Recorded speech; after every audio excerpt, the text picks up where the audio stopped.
Hey everyone, Rudy Campos Jr. here, Sweep the League TV. And as you can tell in the background, we've got a black background right now. Before we get the show started, today the sports world lost two iconic people, one in the NBA, one in the MLB. Whether you were able to watch Gus Williams, the Wizard, play, or whether you are a fan of Major League, the movie, and Major League Baseball in general, these two guys definitely made an impact on a lot of our lives. Once we get started, we'll ask Derek Gervin about Gus Williams and his run with the Seattle Supersonics. We'll also remember Bob Uecker as well. So as tonight, as we start Sweep the League, we'll pay a little tribute to both Gus Williams and Bob Uecker, two legends of each game gone too soon. I want to touch in on Gus Williams a little bit, though. You know, like you get to that point in your life where you start losing parts of your childhood, and it's hard, it's sobering, it's a lot of things that aren't positive, but then you're left with some great memories. And for us here in Seattle, up until the Seahawks in 2013 season, in the Super Bowl 48, up until then, you know, we had one championship, and that was the Sonics in 1979. I was in 8th grade when that happened. To this day, still my favorite team in so many different ways. But that starting lineup of that championship team, 4/5 of it is gone. You know, we lost Gus Williams, we lost Dennis Johnson, we lost Lonnie Shelton, and we lost John Johnson. And that was such an iconic group of athletes in our city, and they're so important to what our city is. It's a sad day, man. Gus Williams, we all lost a little bit of our childhood today that remember that team from back in 1979. So sad day for all of us. And too many of those guys are no longer with us, which is unfortunate because the ideal thing would be when the NBA does come back here, whoever we still have with us from that team needs to be honored early and well at that Climate Pledge Arena. And they should be. You know, Fred's still here, Lenny's still around, Jack's still around, Wally's still around.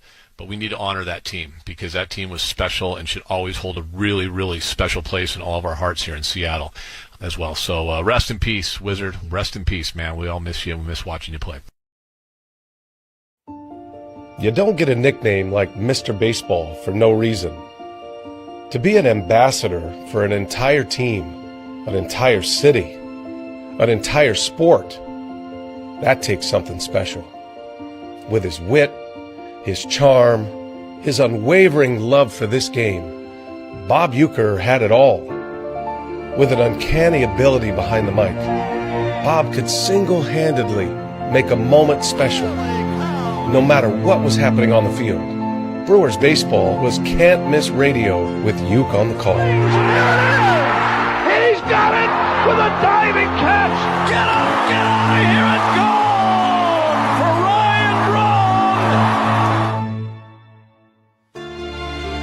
We'll miss Bob around the ballpark, in the booth, in the community. We'll miss his stories, the laughs, the unforgettable calls. But most of all, we'll miss Bob, the person, the one behind the scenes. He was the pride of Wisconsin, a loyal employee, and a dear friend. Bob was, and will always be, the soul of Brewers baseball.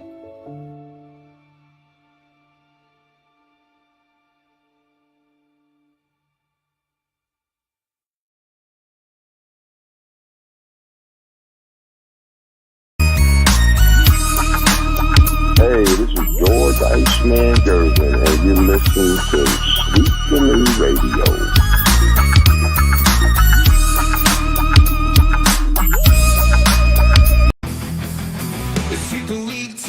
Legends collide. If the Cowboys fall short, we'll still ride the tide. Like Jordan in the clutch or Brady's last play, we bring the fire, keeping fans in the fray.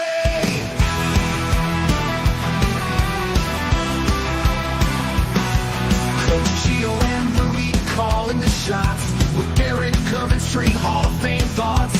So hit that subscribe, don't sit on the bench. Get in the game, every highlight's intense. The live stream's on, tell your friends don't delay.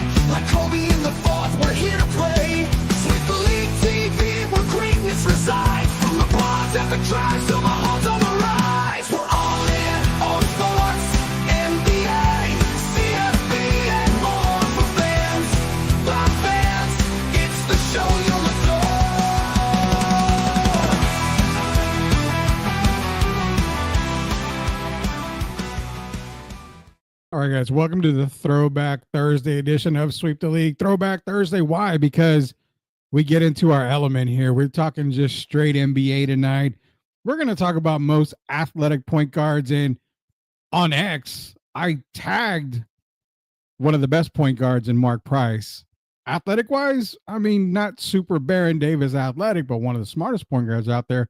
We'll see if he jumps in. Maybe he can jump in, maybe leave a comment here on Sweep the League for myself and Hall of Famer Derek Gerber. We're going to talk more NBA as well. It's going to be an NBA night for you guys out there. So for all you NBA lovers, be sure to tune in. Let's not waste any time here. Let's bring in the Hall of Famer himself, Mr. Derek Gerber, decked out in that San Antonio basketball gear. And I'm giving a shout out to Steph Curry today as well, my Under Armour. Yeah, point guard talk. So we don't consider Steph a point. I know we make the case for him not to be, but we are talking all point guards, man. So before we got going, I did a tribute to Gus Williams, who we lost today. Also the tribute to Bob Uecker, two guys that are legends in their own respective games. Gus Williams there. I've only seen the clips. I've never seen him play, to be honest. That's, I'm a young cat basically when it comes to that, but a ride with the 79 champion Seattle Supersonics. Can you give everybody a little bit of highlight reel to get the mind going about Gus Williams, one of the legends in Sonic lore? Well, I'm going to send my condolences to his family and, of course, Mr. Bob Uecker family as well. Bob, the Milwaukee Brewers are proud of you and all the fans that you acquired over the course of your 90 years. So I got to definitely give a shout out to that gentleman as well. Gus Williams. Well, first of all, his nickname was the Wizard. Yep. So when you can get a name like that, he's a guy that played in college at the University of Southern California. Went on to become an all-star with the Seattle Supersonics. One of the quickest guys with the ball, Rudy, that you've seen some fast ones in your day. But even before then, there was Gus Williams, a guy that could get you 25 points a night, 6 or 7 assists. Just a player. He defended well. He wasn't very big, about 6'2", but he was very strong. Had a heck of a game. He played in the backcourt with Dennis Johnson, and most people of you know who the great Dennis Johnson is. Rest in peace. And you had another guard by the name of Downtown Freddie Brown. So you had 3 guards similar to Isaiah Thomas, Joe Dumars, and Vinny the Microwave Johnson. But Gus was a superb player, man. All the players in the NBA respected him. I got to watch him several times. Actually, Rudy, one of my sad moments, George was playing with the Spurs, and the Spurs were leading the Washington Bullets with Alvin Hayes and Bob Dandridge and Wes Unseld and those guys. And the Spurs were leading them 3-1.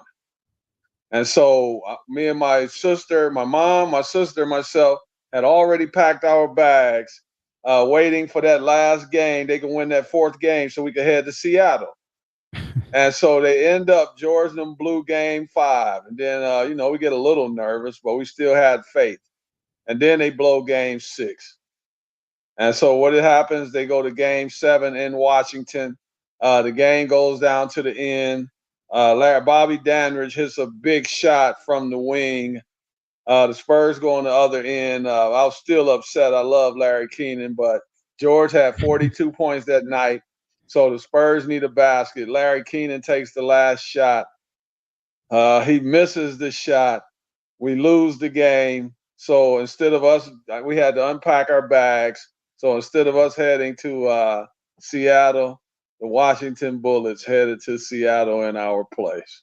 And Gus Williams was the best player on that team at the time. Man, it's a tragedy to lose another NBA legend like Gus Williams.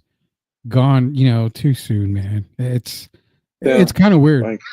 Yeah, we got to give props to him, man. It's kind of weird because the guy, I think it was 99.3 in Seattle, was doing the tribute to him, and I was able to get it off of 99.3 from Seattle, and he said, it hurts because the guys you grew up with are starting to pass away, and it becomes ever more realistic. And for me, I've had my share of players that I watched pass away. I haven't seen, that prime area where I was watching sports and everything where it's kind of come and gone right there. But one guy for sure that did pass that I was able to enjoy growing up was Bobby Euchre. And I mean, yeah, I wasn't able to listen to him on the radio on Milwaukee Brewers radio, but everybody got a taste of Bob on Major League, the movies, man. Major League, Charlie Sheen. If not for Bob, I don't know if those movies would have been good. Bob made those movies remember. They would have been good. They wouldn't have been great because you got him on there playing like he's in the booth and he's a little oiled up. I'll call it. They got him playing like he's drunk in the booth, and the show would have been good, but with him, it made it great. Yeah, it was great with him. Just a bit outside. Ball 4, ball 7, ball 8, ball 9, ball 12, and Vaughn has walked.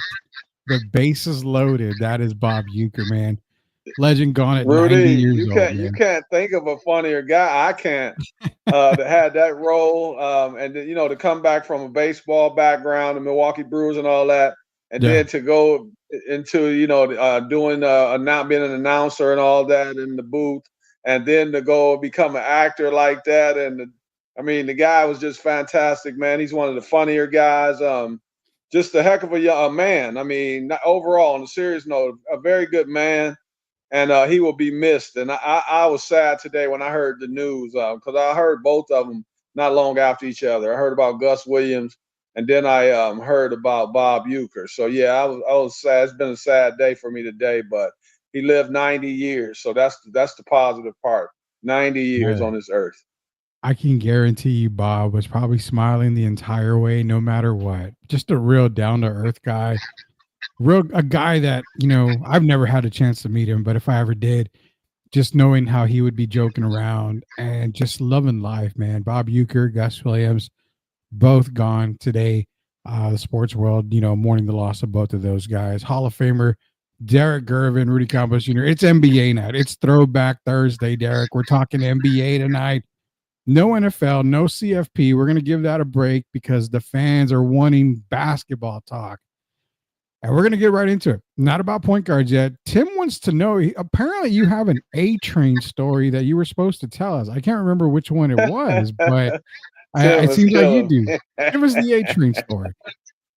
All right, Mr. Duke Blue Devil. Tim, first of all, good evening. Okay, 1985, I believe it was. Okay. They had at that time they had a what they call the Athlete of the Year in San Antonio, and so the fans were voting on the award. And after the year, when they finished and they tallied all the votes, I was the winner. So I was the San Antonio Athlete of the Year. So with that comes a banquet. So at that time, our banquet was at the Wyndham over off of Wurzbach and 10. Yeah. And so we have the banquet. One of the guests was Steve Gutenberg. If some of you don't know who that is, you can look it up. He used to play on this show called Barney Miller. So we got Steve Gutenberg there. We got a guy named Marvin Hamlish, played the movie The Sting with Robert Redford. So he was the piano player, very known. And so it was a very good event. But on the way to the event, we're going up the elevator. So I got to go in the elevator. So it's myself, it's George Gervin, and it's Artis Gilmore. I get on the elevator, man, and I'm feeling good about myself. And I can't leave out Lynn Swan. I'm sorry, Mr. Swan.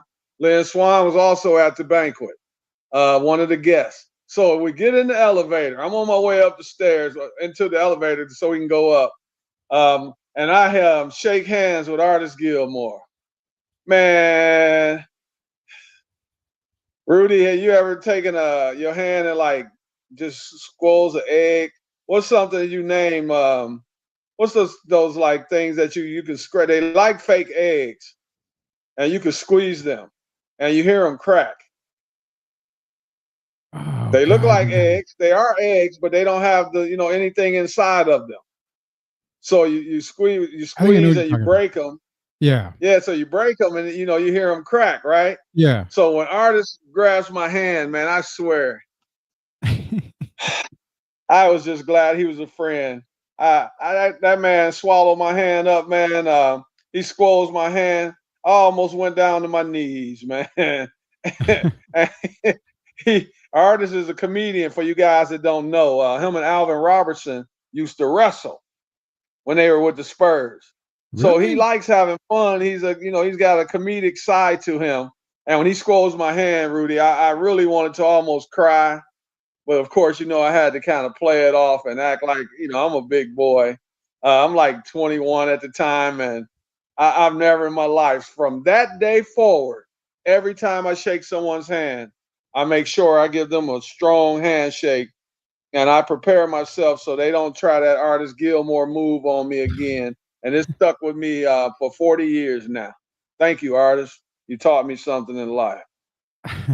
Man, Artist Gilmore, I can imagine you shaking the hand and then just crack, crack, crack, crack. Like, oh my God. Oh boy, and easy too, Rudy. I mean, easy. I mean, the A Train is one of the strongest guys to ever play. There's a lot of people talk about Shaq, and Shaq was so strong because of all his girth. The 290, 300 Yeah. pounds or whatever.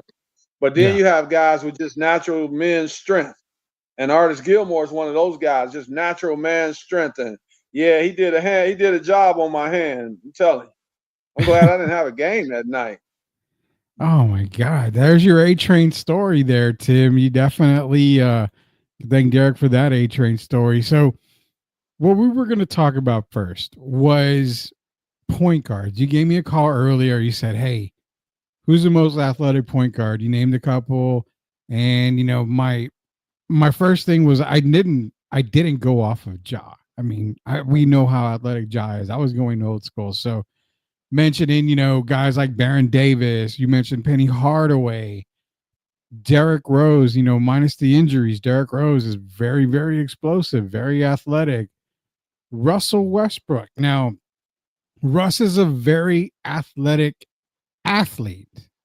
I still don't consider Russ a point guard. I think I just consider him a guard. I can't say point guard, but a lot of people are going to consider Russ a point guard. They're going to consider him one of the best and most athletic. But the Ja Morant there, what other guys are we going to talk about when it comes to athleticism at point guard? And people think, well, Ja's got to be number one. Let me show you why Ja is probably going to be number one on the list. For the Grizzlies, a lot of late game situations. Ja in the late game situation.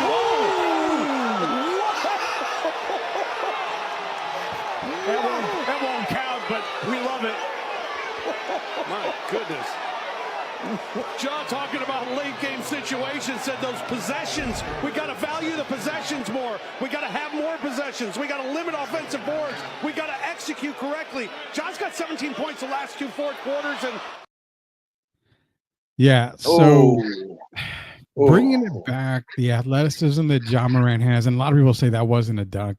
It's a dunk. I mean, I consider it a dunk. So for me, looking at all the point guards in history, Ja Morant got to be up there, number one. Baron Davis is one that definitely is on my list. He's number two, I think, for athleticism for me. Now, we're not talking like all-time point guards because John Stockton, not athletic. Mark Price is athletic, but not as athletic as Ja Morant. Same with Isaiah Thomas, stuff like that. So we're not talking all-time point guards. We're talking all-time athletic point guards, Derek. Stevie Francis, I have to throw him in there as well. That's another one. These guys were all amazing. And Penny was athletic. Penny had the height. You and I talked about that earlier. Penny was 6'7", but he was still a point guard. But when you factor in most of those guys, I told you all of them basically went off of 2 feet. And I'm even throw another one in there. He's smaller, but we do remember him dunking on Elijah Wan by the name of Kevin Johnson. There he is. KJ. What about Kevin Johnson? Yeah. Oh, he just look. We said it at the same time. Look at Tim. So KJ, but yeah, Ja has taken it to another level.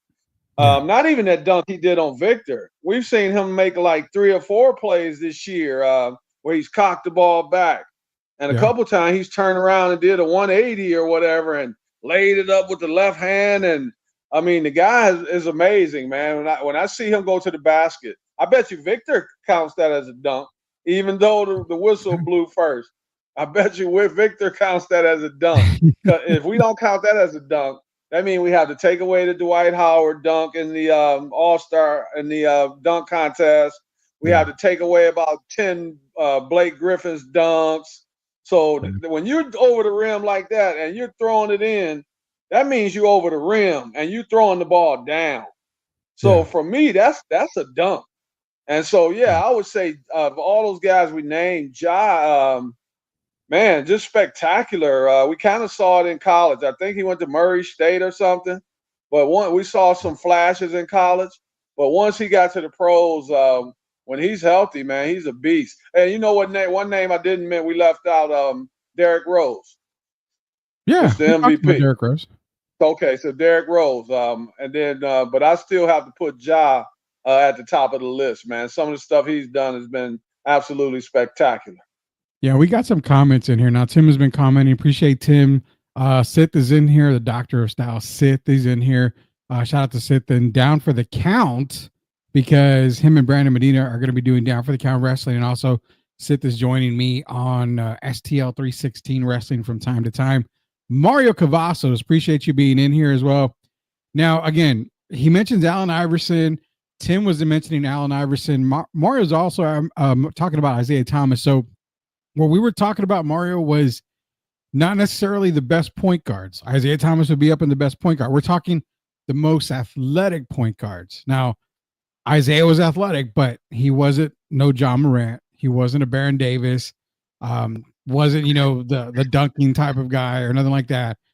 He was athletic in his own way. Allen Iverson, again, great ball handle, but not athletic. Could get up on a dunk, but not the explosive that we're talking about. So we're talking the most athletic point guards right now. So appreciate you joining us, Mario.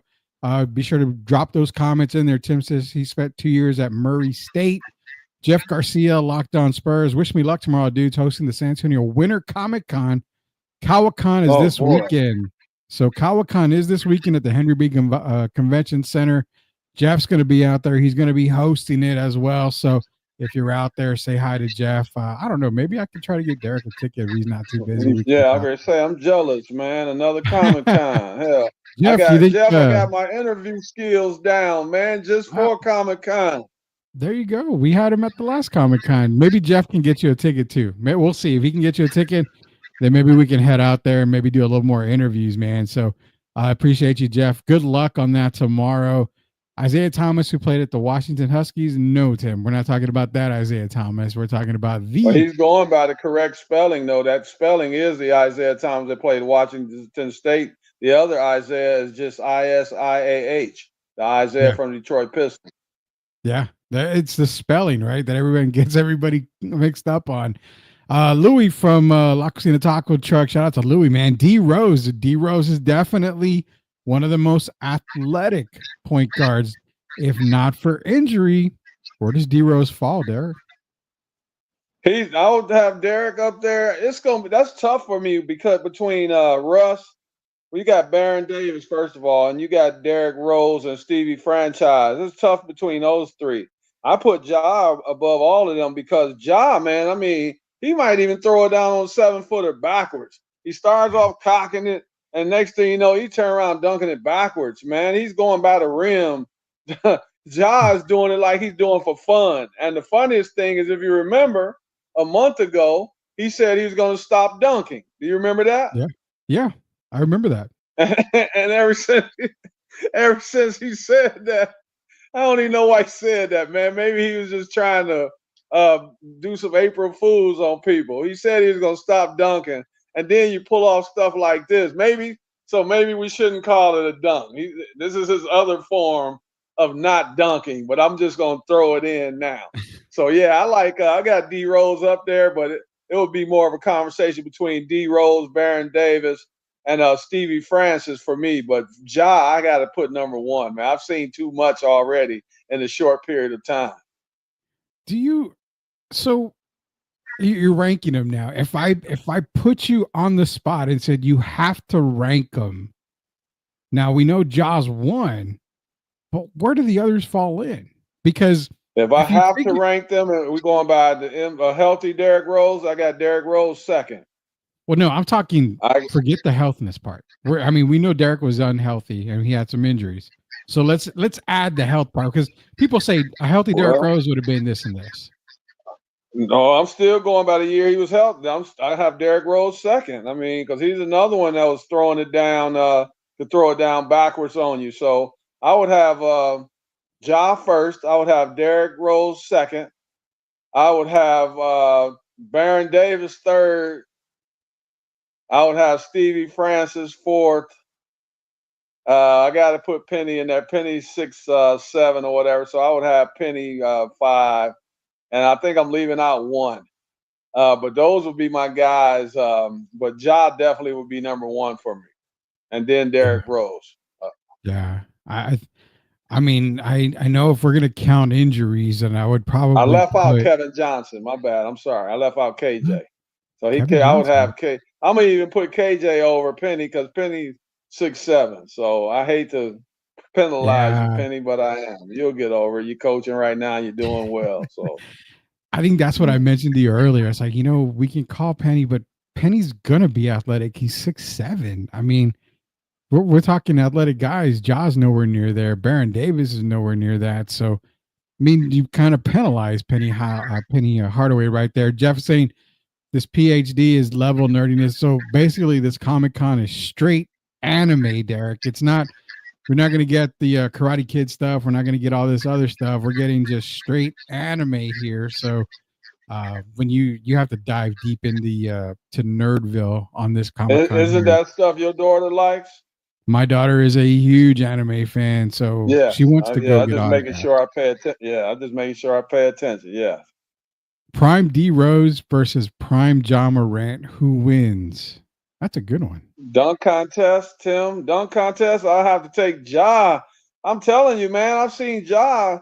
They talk about all these guys with these high verticals.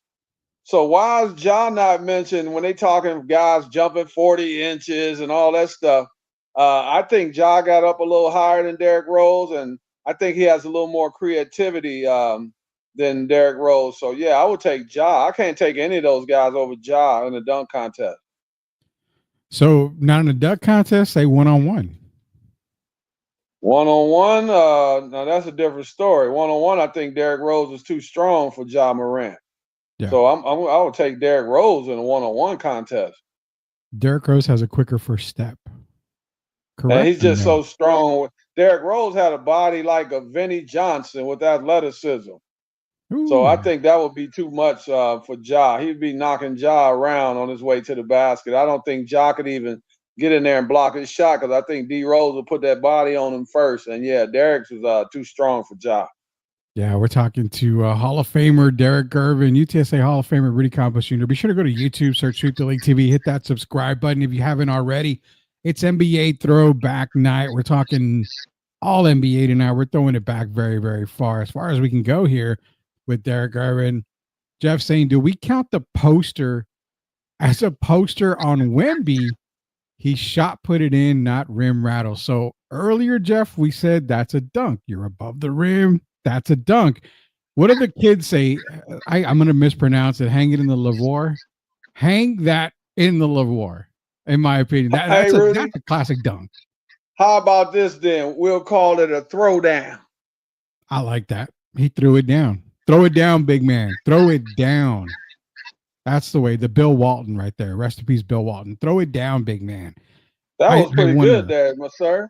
Hey, man, that was good. That's a heck of a shout out to Bill Walton. That was good, Rudy. You know what? Bill Walton was one of my favorite color commentators. I used to listen to him all the time. Bill Walton, man, the Grateful Dead. But I would be watching a game, Bill Walton be calling it, whether it be college or NBA, and you just kind of get the random, but before the game starts, he's like, we have the Lakers, we have the Spurs, you have the dominance of a Tim Duncan going up against the almighty beast Shaquille O'Neal, but I guarantee you one thing: whoever scores the most points at the end of the game is going to win the game. And then he would just stop. Shout out to Rudy with the with the impression. That's very impressive. Very impressive, sir. I'm a Bill Walton, a huge Bill Walton fan. Very impressive. Thank you. Bill Walton's one of the guys that I do like to talk about a lot just because of his commentary, man. But huge Bill Walton fan. You know, my brother came in second to him in one of the MVP votings, right? Yeah, I remember you telling me that was when he was in. I was kind of upset at first, but then I said, "Hell, that's Bill Walton, man." Because Bill only played 50-something games that year for Portland. I think he played like 57 games, and today that wouldn't qualify him, but he still had a very effective 57 games. So I got over it, and so did George. I know, poor Bill Walton, man. He did that. Now, this comment here, I'm going to assume he meant to type guy and not the GAY word. So I'm not going to play the comment, but he said it was his father's guy. I'm not sure which player that was, but I won't make that comment here. Penny, Tim Gonzalez is talking about Penny. Mario Cavazos is back in here. Who has been the most athletic player to wear a Spurs uniform? Derek Anderson or Dominique Wilkins, or wait, must be David Robinson. So the most athletic player to wear a Spurs. Now, Dominique Wilkins, we can't really say because that was end of the career Dominique Wilkins, even though he did average 20 in the silver and black in that year. Derek Anderson, pretty athletic. David Robinson, massively athletic. Are we forgetting anybody? Now, George was athletic, but in his younger days, George was pretty athletic, yeah. But who else could we be talking about when it comes to Spurs and athleticism? You don't have to go much further. It doesn't matter because when you got Dave in there, a guy who could win the races, win the rookies. I was actually talking about him today on that show I did when the guy from France interviewed me earlier today. Mm-hmm. I was talking about how David Robinson and Kevin Willis were actually winning the sprints. And so for me, it would be Dave because Dave could walk on his hands all the way from one end of the court to the other. And that takes an athlete. And as we know, he ran up and down the floor like a guard. So for me, it would be unequivocally David Robinson, the Admiral. Yeah, I think I would take David Robinson as the most athletic guy to ever wear a Spurs uniform. Hey, Richard Jefferson was here for a short period of time. Oh, I don't know if we consider Richard Jefferson a Spur, man, just because he wore the uniform. Well, I consider he was here. So, I mean, you're talking about athleticism. You got to at least factor in when he was here. We know Jason Kidd to Richard Jefferson became a thing with the Nets the year they went to the championship with Lawrence Frank and I believe Jason Kidd. So I at least give him a shout out, Richard Jefferson. But David Robinson, number one. Yeah, the most athletic guy in a Spurs uniform, David Robinson. Appreciate the comment there about Mario Cavazos. And Tim's getting on my case because I don't call you the Detroit legend. I say UTSA Hall of Famer. Thank you, Tim. I'll get it in there, Tim. I promise, man. Dennis Johnson, was he an athletic as guard? Dennis didn't jump very high. He could throw it down occasionally, but I would say Isaiah Thomas was more athletic than Dennis Johnson.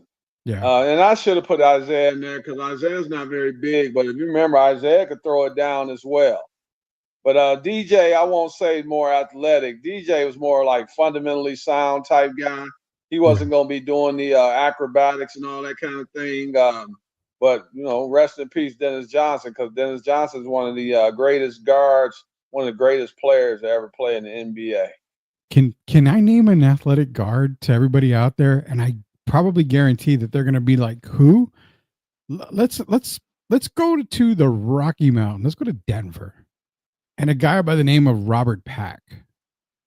If you want to talk about a little guy throwing it down on some of the mountains in the league, go look up Robert Pack from the Denver Nuggets. That guy could get up, Derek. And I'm talking way up there against the mountains.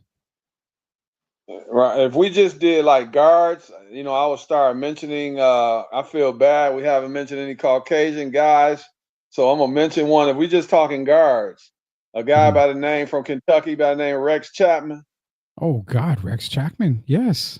All day Rex Chapman. I couldn't leave Rex out of there because I'm just thinking about Rex flying through the air with the greatest of ease. And his expectations were high. Some people say he didn't live up to them, but if you're talking about just flat out athleticism, Rex definitely was one of those guys.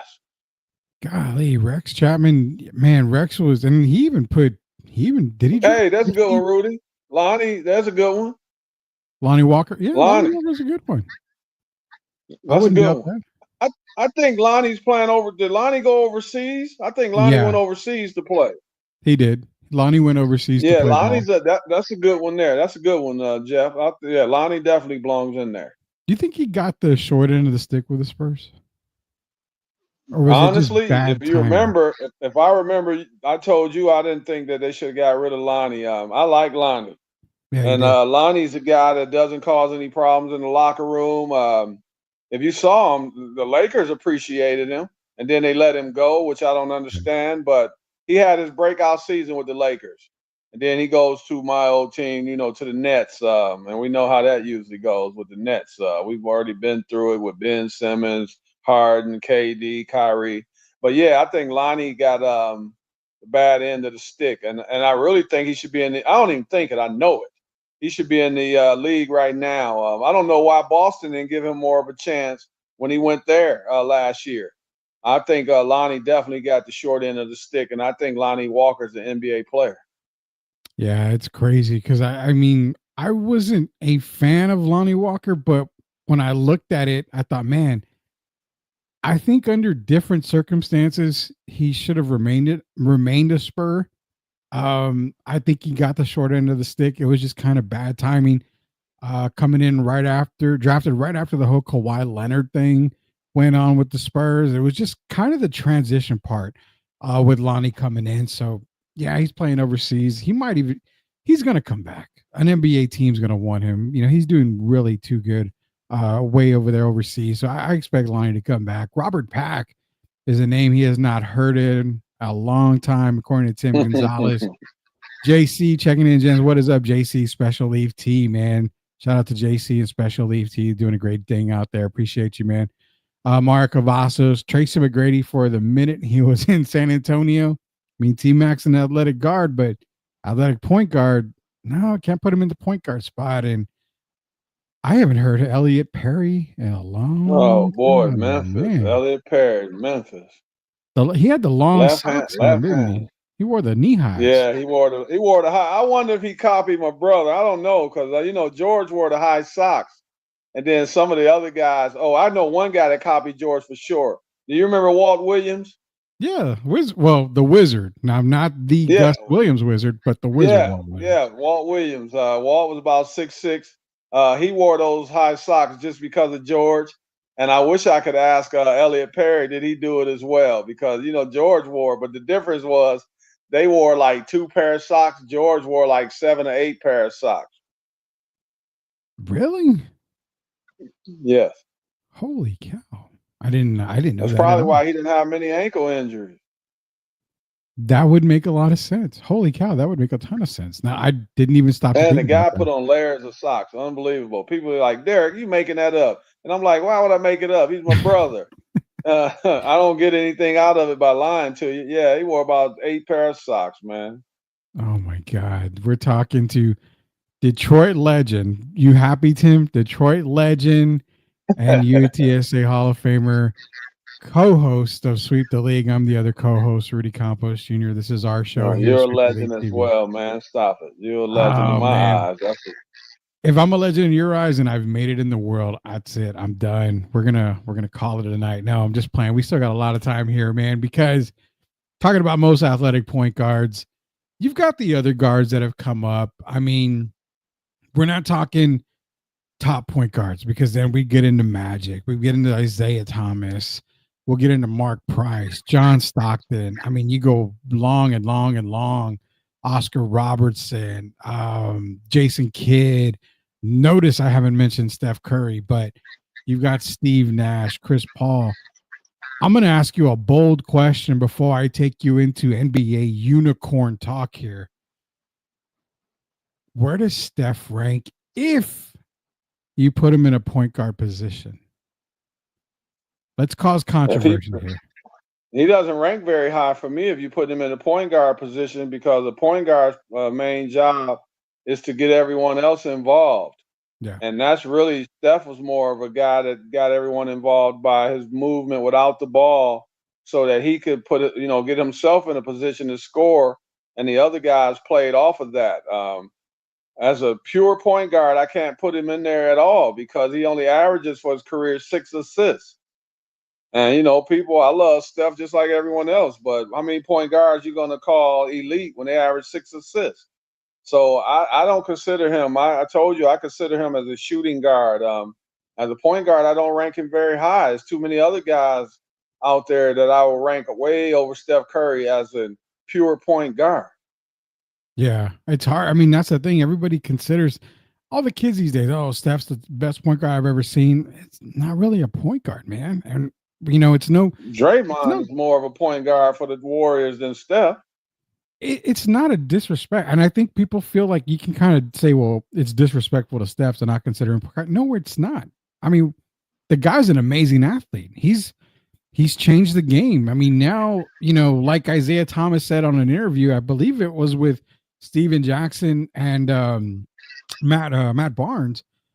He basically said, back in the day, you were practicing Magic's passes, Bird's jumper, Jordan's flying through the air. Now, those were oohs and ahs. Now, those are just, you dunk on somebody, you do a dunk, Now it's ooh and ah for the step back three from the logo three because of Steph Curry. So he has changed the game, and it's no disrespect. That's a shooter. But yeah, we just don't put him in the point guard position. What does Stephen A. Smith and everybody else say? The greatest shooter God has ever created. Have you ever heard him once say the greatest point guard? No. I don't. Okay, and I'm gonna prove something to people about Steph not being a shooting guard. I mean, a point guard. I'm gonna go to Philadelphia. Yeah. The year that Philadelphia made the finals against the Lakers, Allen Iverson. Prior to that, Larry Brown had Iverson was trying to play the point guard, right? Yeah. When did they make the finals? Wasn't it when they inserted Eric Snow as the point guard? Yeah, because Eric Snow is the point guard. Steph was not Iverson was not a true point guard, and trying him at the point guard didn't work. I don't even think Jalen Brunson today is a point guard, to be honest with it. Mm-mm. Today you got these guys that are combo guards. They're thinking score before they're thinking creating for everyone else. And I'm old school, so I'm going to go by the real definition of a point guard. That's making, like Mo Cheeks. That's a point guard. Making it. Mo Cheeks might not take 5 shots in a game. Yeah. You're distributing, you're getting everyone in their spots, and you're doing what you're supposed to do to make everyone around you better. And that's what a point guard is. Steph is not really making the other guys better. Draymond is the one making them better. And even who does the handoffs to Steph when Steph comes off the pin downs and all that, and he comes to the top of the key? Isn't that Draymond? That's Draymond. Yeah. Who's distributing the ball like Jokic, usually at the top of the key? That's Draymond. Yeah. That's your guy who that's the guy who initiates the offense. That's not Steph Curry. Steph not even bringing the ball down the floor most times. He's giving it up, and then he's running down so he can get ready to run off screens like a Rip Hamilton or Ray Allen or Reggie Miller. That's not a point guard. That is true. Jeff's back in here. Man, the point guard talk is on fire tonight. Would you consider Captain Late an athletics? Before he got hurt, yes, James Silas. Mm-hmm. Before he got hurt, Silas would throw it down, but he wasn't throwing it down very often. Si was about 6'2", not the highest jumper, but occasionally guys like that have flashes. And it's just like George. George dunked. You expect him to lay it up, and then all of a sudden he's booming on you. Yeah. So occasionally Silas would get one of those, but I'm not gonna put him in there with guys like Baron Davis. You remember, Jeff, I'm sure you remember the dunk, Baron Davis on Karolinko. Oh, And yeah. so that's an athlete to me. Karolinko had told Baron Davis, they had a conversation in one of the games prior, and whatever happened, they got a little heated. So he told Baron, like, you're not coming to the basket, on me. AK-47 wasn't having it. And then lo and behold, as the season went on, Barron sees him. As you know, Barron's on the wing. And who does he see near the basket? Andre AK-47 Karolinko. And the rest is history. BD, Baron Davis. That's what I call an athletic point guard. Yeah, funny that Tim's bringing this up. Jeff, if you're still on the stream, which I'm sure you are on the stream, you may like this next topic I'm going to drop on Derek. We are talking NBA. It's an NBA throwback night. We're going to throw it back to the smallest player to now one of the tallest players. What are we doing here? We're going to talk about that here in just a second. He's mentioning Muggsy, the little man, Tim Gonzalez, very athletic, and keep that same fire when it comes to Muggsy Bogues, because we're going to mention him in just a minute. Mario Cavazos, do you all think Stephon Castle is more athletic than what we have seen so far? I see some surprising outback dunks from this time to time. Yeah. 100%, Yes. I really feel. And that's why if you go back on Locked On Spurs, shout out to Locked On Spurs, before the draft even happened, I had Stephon Castle ranked number 1 on my prospect list. You're seeing why, Derek. Stephon Castle, athletic? Yes, for sure. He was athletic at Connecticut, though. He just giving him more opportunities. Yeah, he's going to be posterizing some guys. He actually already has, and he'll continue to get better. The more comfortable he gets, and the more the Spurs, ingratiate him with that offense to get him involved more, like he was early in the year. Yeah, he's definitely an athlete. The guy can get up there in the rafters. So yes, he's an athlete. James Silas. JC's in here. Silas was 6'6" with the afro. Easy. I got the tall boy cards to prove it. What Silas? I'm assuming he's talking about Captain Lane. No, not even close. I know his family very well, and I still talk to his family today. No, not even close to 6'6". Not James Silas. Maybe with the hair, okay. That's what he's saying with the afro so you're going giving him straight 4 up. inches of you're giving him 4 inches of hair. Then okay.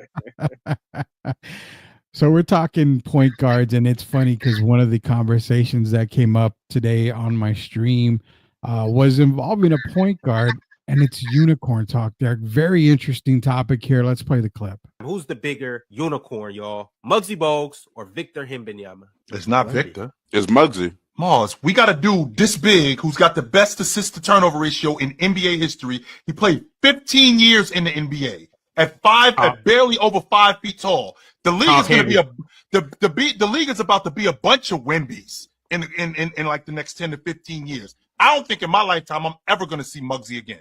Ever. Talk heavy. I didn't see anything like Muggsy before. I haven't seen anything like Muggsy since. Like I said, defender that he was, distributor that he was, playmaker that he was, at that small of a stature, at that size, and to be able to stick around the league for as long as he did and do what he did for as long as he did, and not just in the pros. I'm talking about in college too, Miles. I don't know if you noticed, but the year after he left Wake Forest, he's the all-time leading assist man in ACC history. And the ACC is a big-time league. I don't think that I'm ever going to see nobody like that again. And again, that dude is this big. You already did. Julian Newman. He just ain't got a chance to get to the NBA yet. You already did. Julian Newman. He just ain't got a chance to get to the NBA yet. Julian Newman. Who does he play for? Facts. I can't believe we got a Julian Newman drop there, man. But the unicorn thing, man. You're talking the unicorn and Muggsy Bogues. I mean, you have to look at it because Muggsy, you're not going to see another Muggsy at all. That's the crazy part. So if we're talking unicorn, it's got to be Muggsy Bogues, man. He's right. Shout out to Chilltown Hoops. He's right. You're going to see more Victor. We see Chet. You're going to see more Victor Wembanyama type players coming out. It's going to be full of them. But you're never going to see a Muggsy Bogues, 5'3" guy, have a long career and have a dominant career at that. You're never going to see another Muggsy. He had everybody in the league. Today they got Mike Alvarado, with the Pelicans. but he stands over there in the corner and he sneaks up on guys. Muggsy's playing you right there, 94 feet. Even at DeMatha, he was a terror when he was in DeMatha in high school. And then he goes to Wake Forest and then to the NBA. I've been on the court with him, actually played a lot of minutes. I did when we played Charlotte. And, man, I'm telling you, I think I was a pretty good ball handler in my career. I made sure to look over that floor before I put it on the ground and to see where Muggsy Bogues was. You talk about a terror. I want you to picture this. You and I always talk about Alvin Robertson. Yeah. Who's 6'4". Yeah. So imagine a guy who's 5'3", who's 13 inches shorter than Alvin, and you're worried about him just as much as Alvin when it comes to protecting the ball. There'll never be another Muggsy Bogues. And to top it off, he was the sharpest dressing guy in the league at that time. Just the guy's just different. You even look at him today, Rudy. I don't know if you've been watching him. Yeah. He's enjoying family life now, and he's been doing TikTok videos with his family. Yeah, he is. And he's on there dancing and all of that, man. So Muggsy's one of the coolest guys under the sun, man. And things haven't changed. Just a heck of a player. And you're right. We'll see more Victor Wembanyama's, more. We'll even see a LeBron James type player before we see another Muggsy Bogues type player. Yeah, you'll never see another Muggsy Bogues type player ever again. Same like for Spud Webb. I mean, he's 5'7". It'd be tough to see that. But if you compare Spud to Muggsy, now Spud, that's a little different because they had a guy named Charlie Chris, used to play at the Atlanta Hawks. Yeah, he did. And then you had Michael Adams. Michael Adams, so yeah. I could kind of put them somewhat with Spud. There's no one that I could think of to put with Muggsy Bogues. And then with you mentioned Spud. Remember, I could also throw in Earl Boykins, who played the same school George went to, Eastern Michigan. But there's nobody that I could put in there for Muggsy Bogues. Not even one guy. Yeah, that I can think of putting in there. You'll never see another Muggsy Bogues. There's no way you'll ever see. And then to get the Julian Newman guy at the end, really, Julian Newman? That was comical, man. Julian is stinking it up right now. I love him because he's a young guy.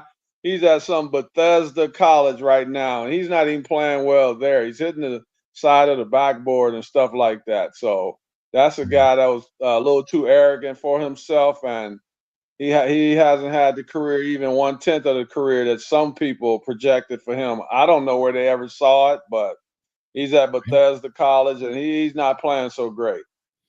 When you can make a highlight reel of just your highlights, you can make yourself look really, really good. That's what happened with Julian Newman. He's making highlights at Bethesda. You can pull them up. They're not good highlights, though. No. Yeah, there's nothing to write home about. That is for sure. Mario Cavazos is back in here. You're never going to see another Dwayne Shintz's, rest in peace, unicorn hairstyle business. The mullet, man. You know, I played against him and Sean before they became Spurs. The year they were becoming Spurs, we had a game over at the YMCA on Rosedale and General McMullen. The West Side Y on Reese. You familiar with that area? Yeah, I used to live down the street from there by St. Mary's University. Well, at that YMCA right there on Rosedale, we played a game before Shinsius and Sean had actually become Spurs. That same year, we played a game over there, and I never forget scoring on Dwayne, man. And then I would just look at him like, I try not to laugh, not because I scored on him. The mullet was killing me, man. Oh, man. My first experience was the year that Dwayne Shintzes was drafted by the Spurs. That was my first year that I was at Spurs camp, which was held over at Blossom Athletic Center at the time. Dwayne Shintzes showed up there, and we were all begging him to dunk the ball. He dunked the ball. That was my first and only experience with Dwayne Shintzes was at the Spurs camp. Who we got in here? Jeff Garcia. I'm quizzing you. I'm quizzing all of you right quick. Don't cheat. No Google. No Google, please. Do not cheat. Okay. None of you cheat. Where did Dwayne Shintzes go to college?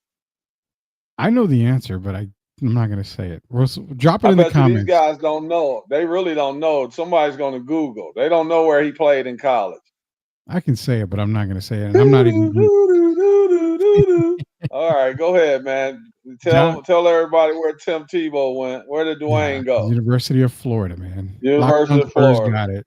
Lockdown Spurs was first. It was University of Florida. He said it right there. University of Florida. So Tim said Kansas. No, far from it, Tim. Far from Kansas. Jeff wants to know, do you consider Jonathan Simmons as the most athletic Spur? He was an athletic guy. I don't know if he's the most athletic, though. No, I wouldn't put him over David Robinson. I put him one of the most athletic. The question would be, who would you take, Lonnie Walker or Jonathan Simmons?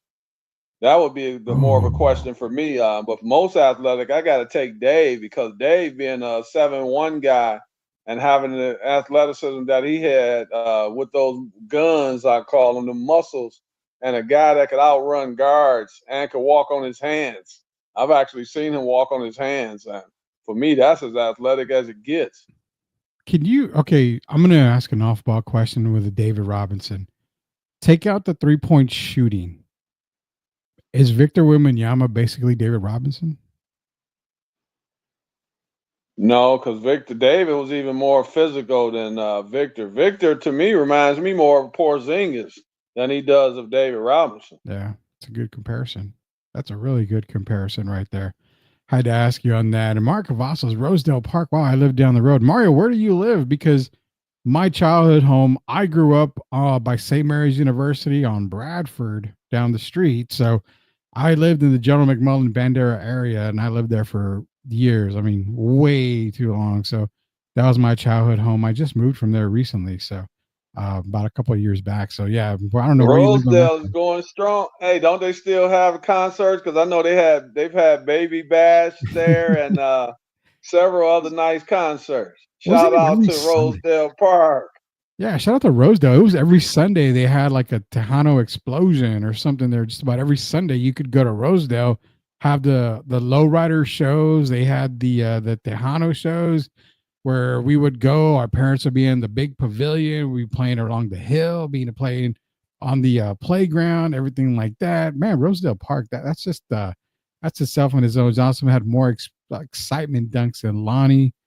True. Derek, did you ever see 5-0 workout? I heard he never did heavyweight, but just did a ton of lightweight reps. Yeah, I used to work out with the Spurs the whole Tim Duncan's rookie year. I worked out with the Spurs. We used to work out at the gym on Callahan and Fredericksburg called Full Life. Now it's Gold's Gym. Yeah, I saw Dave. I used to say it again. The one on the corner behind the bank? Yeah, right over there on Wurzbach and Callahan. Yeah. It used to be called Gold's Gym. It's right across the street from some apartments. Yeah. It's that's where the Spurs used to work out. And Dave, I used to be there every day. I used to see Dave. Dave and I actually talked sometime when he was lifting weights. He didn't do the heavy lifting, just like he said. He did the he was about reps. Him and his brother Chuck. Chuck used to always come as well. And that's Tim's 1997, I would say. Yeah, Tim's rookie year. 97. And so I was there with those guys for the whole summer. And if they don't believe me, they can even look at the roster. Terry Porter was on the roster at that time. Yeah. So yeah, I watched Dave work out, and he did the reps, man. And it's amazing. We never talked basketball, but when we used to talk, man, I used to be saying, "Damn, man, how this guy get those guns like that?" So we've had the two guys with the most guns in the league history, haven't we, Rudy? When you got Dave Robinson and Kevin Willis. Oh yeah, Kevin Willis, man, beast, massive guns, man. But I'm going to tell you right now. I don't know if you've ever met Jeff Garcia in person. Jeff Garcia, he's got guns, man. He's David Robinson ripped. We'll put it that way. He's a ripped guy. I would rather have Jeff Malone. Garcia. I think Jeff would probably take Karl Malone down with a Karl Malone elbow easily. Then he could definitely take Victor down, because Victor's never going to be there. Oh my God, man. Tim's wanted to know when you'll be at Native Grill next. So may have to let Tim know here when you'll be at Native Grill. I think Rudy and I are going to have to meet you at that Native Grill, Tim, because that's like the second or third time you've mentioned it. And you did tell us that the food's pretty good there. I've never been. I need to try it. Next time I'm in San Antonio, I need to try Native Grill. He lived in General McMullen and West Commerce, a few blocks from St. Jude Catholic Church. So that would be, the Walgreens area, the Jack in the Boxes there, the Whataburgers on that corner. Yeah, man, that's not far from me at all. That's definitely Hey, not far Rudy, from I've me. been in St. Jude before. My Nice. former girlfriend, I had a girlfriend from Cuba that I dated for 12 years. She took me to the church, and she went in there and she prayed and all that. And I went in with her. A very nice church. So I've been in St. Jude's, man. Shout out to St. Jude's, Shout definitely. out to St. Jude's. Nice church. Very nice church. Naval Academy made that, man. JC's right, man. Naval Academy did wonders for Dave Robinson, and Tim wants us to take Jeff Garcia with us when we go. Coming up to the end of the show here, we're going to have what we normally call, caught off guard moment, but I'm going to try to catch Derek off a little bit here. So back in the day, I think it was 1995, if I'm not mistaken. And for those of you that don't know, Derek had a marvelous, a great, amazing international career. So if you think all we do is talk about NBA basketball, well, we talk NBA basketball, we talk international basketball. Well, a guy back in 95 was drafted by the Sacramento Kings. He's from Serbia, 6'9" guy. And if you think Luka Doncic was as good, if this guy would have played in the league, I think you would have probably said he would have been better than Luka and probably one of the better international players. Do you have an idea who I'm talking about without mentioning the name?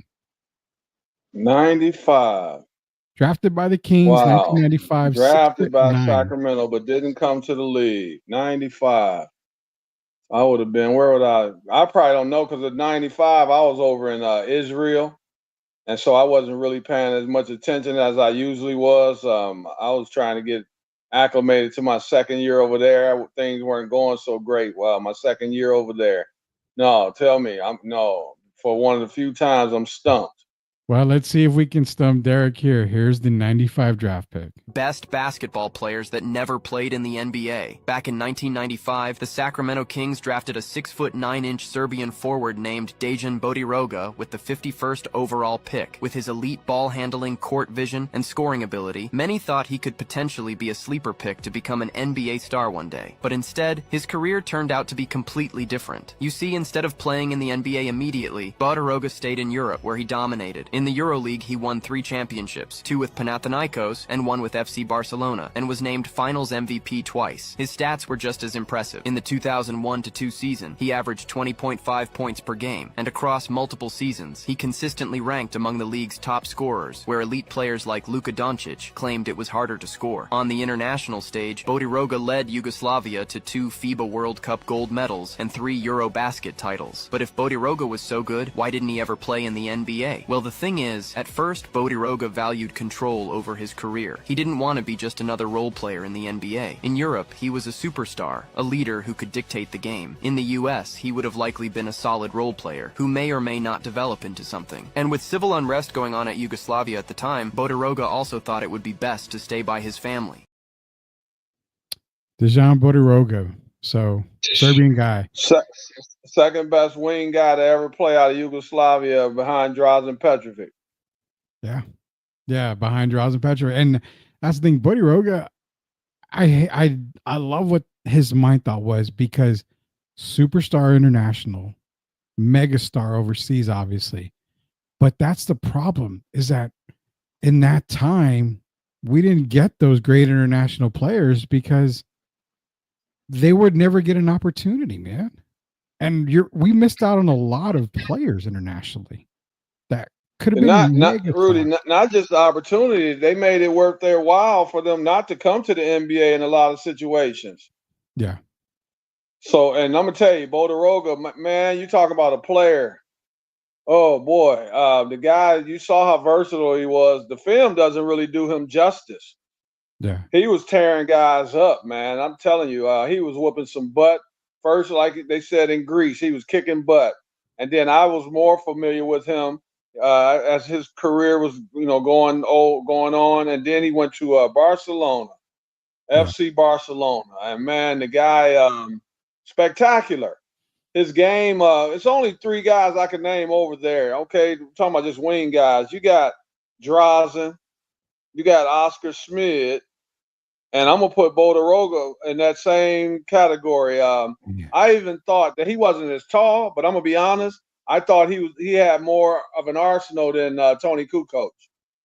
Ooh, man, that's a hell of a compliment because you saw how good Kukoc was. Bodiroga, I think, would have been at a very high level had he had come to the right team in the NBA, gotten the opportunity. But man, just another guy that we didn't get a chance to get into the NBA. Drafted by the Kings, I think at that time in '95, the Kings are what? Mitch Richmond. Man, I can't remember who else. I don't think Divock was there yet. No, No, not in Divock wasn't '95. there But yet. Rudy, he wasn't much. He wasn't much worse than you see Luka. They showed Luka Doncic, didn't you? Yeah, yeah. He didn't play the point guard. He played the shooting guard, or he could play small forward. But when you talk about a player, man, I'm telling you, if I got him with Oscar Schmidt and Drazen Petrovic, hell, that's a hell of a player. Yeah, we got a couple more questions here. Jeff's back in here. I think I can answer this, Jeff. Derek, who is the strongest player you ever faced? Check this out. I'm going to say, is it Joe Klein?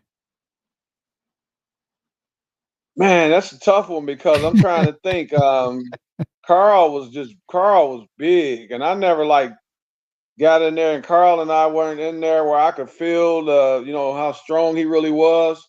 So I would have to say Joe Klein because Joe and I played against each other in college. So I'm gonna name two guys. I have to go to the NBA. I'm gonna name Joe for when he played at Arkansas and I was at UTSA, and then I'm gonna go to the NBA. Man, I'm gonna have to say Buck Williams. Oh, I would have never guessed Buck Williams. Never would I have guessed Man, Buck Williams. Buck Williams was strong. Mark West was strong. Sam Bowie used to tell me when we played against Cleveland, and he tell me before the game in the layup line, "Hey, Gerv, I want you to watch something before this game. When the game starts, pay attention to this. Watch when we go under the basket.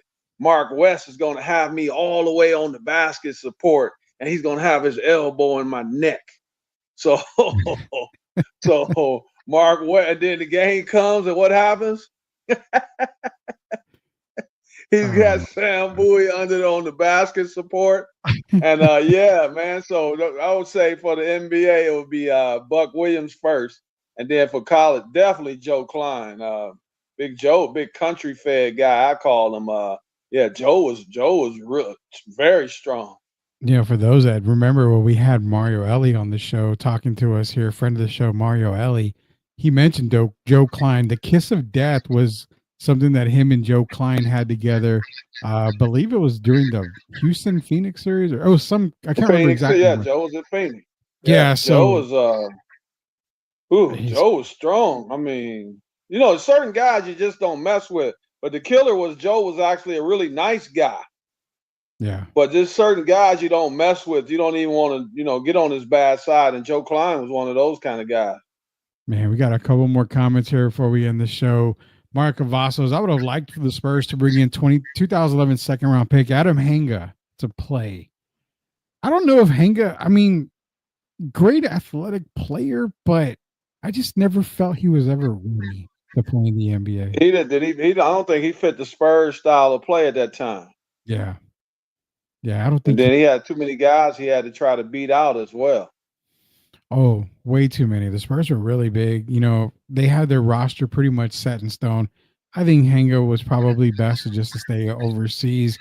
Diane Zohar, do you think we're in danger of robots and AI replacing real players in the NBA? Will they ever be able to achieve that? So NBA robotics, AI would play a huge part of stuff, but the robotic part, in time, I'm not going to knock it because, hell, they've got robots running and everything. So you got a robot shooting 3-pointers and never missing already. Anything's possible, man. Derek? Rudy, the guy on the France interview today, the guy from France, when he interviewed me, he was talking about aliens. So it's been an interesting evening. Aliens, and now I'm hearing about AI and robots. Hell, who knows what's going to happen as we move forward, man? The world is so crazy now. anything is possible. As Kevin Garnett said, anything is possible. And we're gonna get a LeBron Cleveland. This is for you. Terry Cummings is it true that Terry Cummings was strong? Yeah, I used to play against TC in the summers, and Yeah. what some people on here don't know is that TC and I still stay in contact. He Yeah. sends me his sermons on Sunday. But Yeah. yeah, he was strong. But I don't even know. I don't think Terry was stronger than Mike Mitchell. I used to battle with both of those guys. We used to play actually at St. Mary's during the summers in that hot gym and that hot box in St. Mary's Rattlers. And yeah, TC was strong, but TC was more of a finesse player. Yeah. He could be he could use his strength, but he also was a guy that tried to drive by you and a finesse player that I would have if I didn't move to Michigan, if I didn't move to Texas, Terry and I probably would have been teammates with the DePaul Blue Demons. Oh, I didn't even know that, to be honest with you. Wow. I had no idea on that. That you could have possibly been teammates with Terry Cummings and DePaul. There was only two schools I was interested in before we moved to Texas. That was DePaul University. They were number one at the time. Mark Aguirre was there. The coach was Ray Meyer, the legendary Ray Meyer. It was only between Michigan and DePaul. Those were my two teams I had narrowed it down to. And then I get the call to bring my butt to San Antonio. We're moving. So George called me and told me to get on the road, dude. Get in your car that I bought you and get your butt down here to San Antonio. And I followed my big brother's directions. Oh man. Well, I mean, it was a good move. Got you to the NBA and your jersey's retired at UTSA. You were a Hall of Famer. I would say that's pretty good in my opinion. I mean, it's a lot more than a lot of I people wouldn't have. trade it in, man. Let's just say that. I don't look in hindsight, I wouldn't trade it in. Definitely not. Mario says if there is an alien, robots are next. Well, apparently there's an alien on the court already, and he's 7'4" in San Antonio. There could be a robot on the way. Derek Rudy on the next show.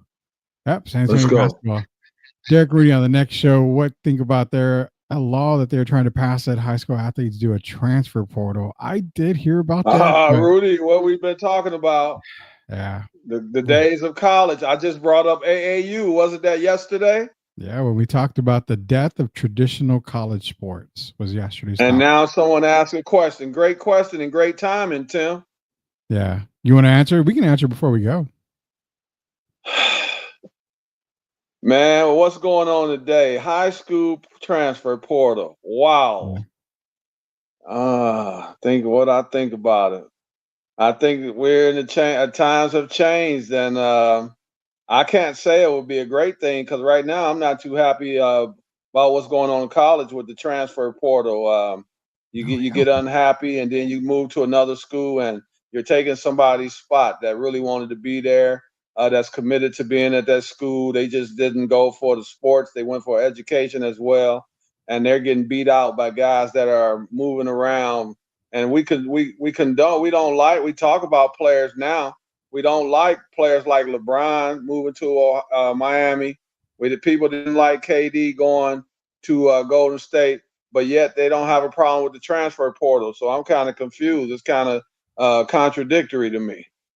Yeah, the transfer portal is just a whole thing, and it's like we said. I mean, I made the comment yesterday, and I posted it on our page and said the death of traditional college sports is here because of NIL. It's a great idea, but it's going to kill the game. And then Rudy, high school is supposed to be about education first. Yeah, you would think. You would think. Well, I'm just saying. So it's already changed in college. And now, so if it changed in high school, what next? We're going to have a middle school transfer portal and then an elementary school transfer portal. I mean, it's getting out of hand. I like the idea, but some ideas aren't always good ideas. No, definitely not. And yeah, they said they can transfer one time. I wouldn't do it at all. You go to school. That's why they have, realignments, districts, and all that stuff. Just keep the transfer portal out of high school sports in general. Real quick before we go, wasn't Charles Oakley known as a strong man? Yeah, when he was with the Knicks, but they weren't the strong. Him and Anthony Mason both were strong guys. I played with Anthony Mason when he was a rookie with the Nets. Yeah. And he was strong. Oakley was strong, but there was guys that's been stronger than him. In my era, Oak was one of those guys that was very strong. But there was several guys who were strong. But like Joe Klein, I said, and Buck Williams. I think Buck Williams was stronger than Charles Oakley, to be honest about it. There you go. Everybody getting their comments and question ins. We appreciate you all for joining us tonight on Sweep the League. Be sure to go to YouTube, search Sweep the League TV, hit that subscribe button so you don't miss any content. You don't miss Sweep the League TV. You don't miss Grading the Market, STL 316, STL Music. We just got a whole bunch of stuff coming out. We're coming to you with a brand new network in 2025, and we have just started growing. So if you don't want to miss it, go to YouTube, search Sweep the League TV, hit that subscribe button. We will let you know about tomorrow's show. It's Catch Friday. If we come back on, we may do just our picks and kind of cut it off really quick. So we'll keep everybody informed. But nonetheless, we'll be back definitely of next week. We're going to be doing some shows this weekend as well. Playoffs kickoff. So we're going to be doing shows left and right, bringing you as much content as we can. The shows this week are going to be replayed all weekend. In case you missed it, you can join in the weekend. Watch us talk sports, watch the wrestling show, everything else. So for Detroit legend, I said it, Tim, Detroit legend and UTSA Hall of Famer, Derek Gervin, it's Rudy Campos Jr. Until we sweep the league again, we'll see you later, knuckleheads. Great show tonight, guys and ladies. Thank you. Everybody stay safe.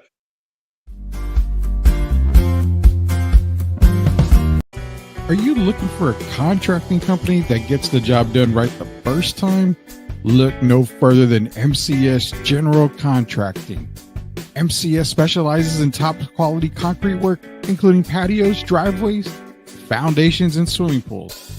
The team of experts are dedicated to delivering exceptional results and unparalleled customer satisfaction. At MCS General Contracting, they're not just hardworking, they're local. Based in San Antonio, they are committed to building relationships and trust within the community. That's why MCS guarantees your satisfaction. They pride themselves on getting the job done right the first time, every time. So why wait? Contract MCS General Contracting today to schedule your project and experience the difference for yourself. MCS General Contracting, building a better San Antonio, one project at a time. Proud sponsors of Sweep the League.